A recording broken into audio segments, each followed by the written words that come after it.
Hello guys and welcome back to my channel. This is part of the cutting series and this is episode, I'm gonna say 6 or 7. I think I'm losing track literally, but I only have one more week until my cut is over for a little bit, and then I'm actually going to up my calories for around a week and a half and then go back into a bit more of a deficit for my holiday in June. But this video is how to get abs. Now this is one of the most frequently asked questions in the fitness industry in terms of how to get killer abs. And I think a lot of people think it is just the abs, that it's like this as in the six-pack abs that you need to talk about, but it's also the surrounding muscles around the abs that we are going to address today and just touch on.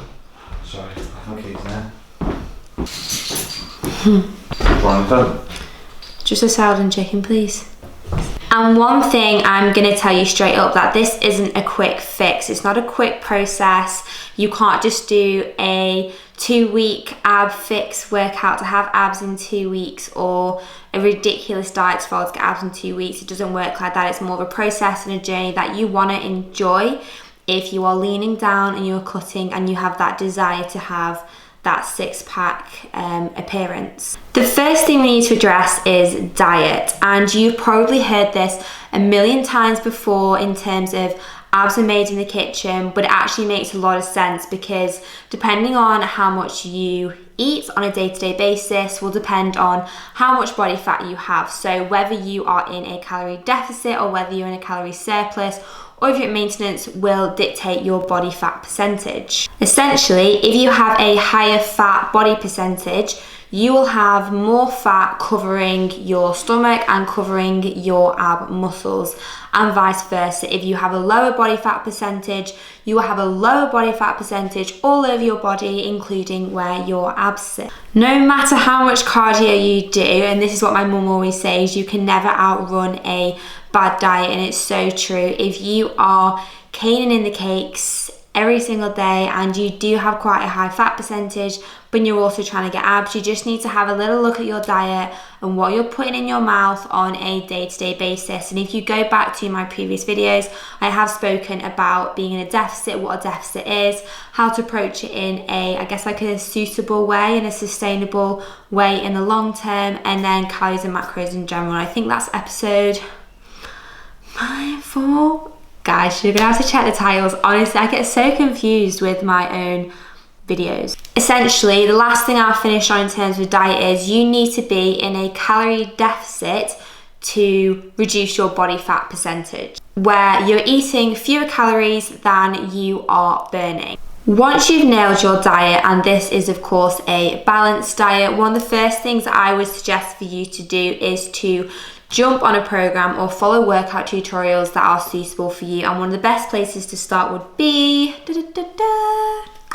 the My Coach School. It's obviously very beginner friendly, beginners to advanced to intermediates to hardcore gym goers, whatever you want to call it. So that's a very good place to start for you in terms of your diet, your calories, your macros, and your ab workouts in general. So now that diet is covered and I've explained to you about your calories and macros, you guys know, if you've watched my other videos, that I pretty much stick to eating the same thing every single day except on a weekend, because I find it sustainable and I find it enjoyable. And that's the whole moral of the story, that you have to find something that is sustainable for you. It's not about cutting carbohydrates down because you think that's going to help you lose fat, because it's not at all. You actually definitely need carbohydrates when you are cutting because they're your main energy source.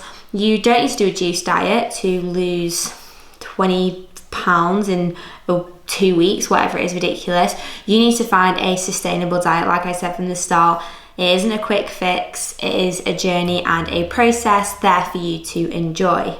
Okay, now, so let's talk about our ab anatomy, and this is something that I haven't touched on a video before, but I thought it was important to address because obviously as you are starting to nail your diet and you're reducing your body fat percentage, this is where you can see the benefits and the results of actually training your abs. If you're training your abs and if you still have quite a high body fat percentage, maybe not somewhere you want to be, like I said, just look at your diet first, that's absolutely fine, and then you will see the benefits of training your abs. Your rectus abdominals, or your abs six pack, whatever you want to refer to them as, are these that you can see here. So this is essentially the six pack. Some people have an 8-pack, some people have a 6-pack. I have a 6-pack. Now, the fibers in the muscles run up and down, which basically means through flexion and extension, we are actually contracting that muscle. We then have the internal and external obliques, which run up the sides of the body. Then we have your transverse abs that run horizontally, basically like an inner weight belt, as you could describe it. When this muscle contracts, it provides support all the way along the midsection to the back of the spine. So it's obvious how important these muscles are for your core support.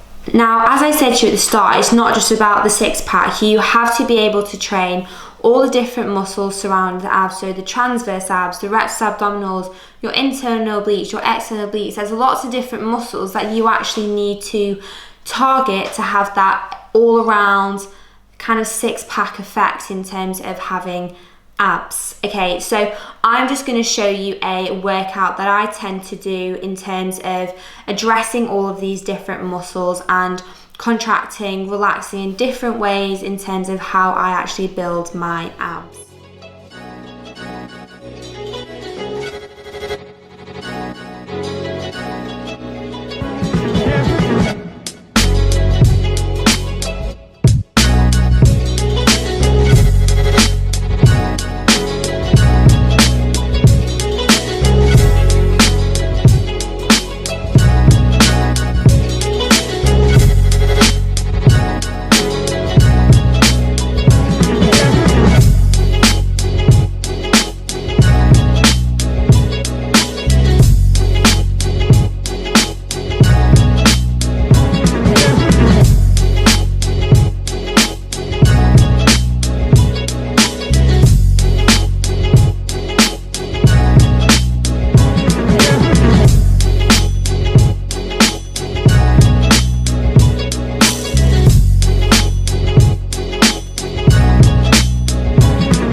I hope you enjoyed this video and it was helpful and makes you understand a little bit about getting a 6-pack, having abs and things like that. Obviously there are other factors that I haven't spoken about in terms of like your training age, your genetics, that do play a role in there. But I wanted to focus this predominantly on your diet and then the different muscles, including your abs and surrounding your abs, that you can target to have that 6-pack effect.